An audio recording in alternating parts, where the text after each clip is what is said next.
దక్షిణ మధ్య రైల్వేకు చెందిన ఇద్దరు రైల్వే రక్షణ దళ సిబ్బందికి ప్రతిష్టాత్మక రాష్ట్రపతి పథకం ప్రదానం 76వ గణతంత్ర దినోత్సవం 2025 సందర్భంగా విశిష్ట సేవలు అందించేందుకు గాను దక్షిణ మధ్య రైల్వేకు చెందిన రైల్వే రక్షణ దళాలు విధులను నిర్వర్తిస్తున్న inspector special intelligence branch Secunderabad Donthagani Srinivasarao మరియు sub inspector training centre Moula Ali Puttur Ravichandran కు ప్రతిష్టాత్మక రాష్ట్రపతి పథకం లభించింది.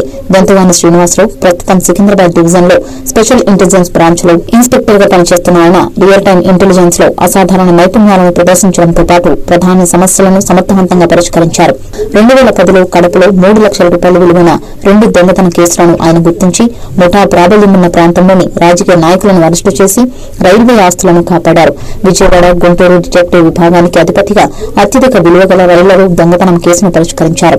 దొంతగాని శ్రీనివాసరావుని మరియు రవిచంద్రన్ పుత్తూరును ప్రతిష్టాత్మక రాష్ట్రపతి పథకాన్ని పొందినందుకు మరియు దేశానికి వారి అంకిత భావం మరియు అంకితమైన సేవలను అందించేందుకు వారిని కొనియాడుతూ దక్షిణ మధ్య railway general manager Arun Kumar Jain అభినందించారు.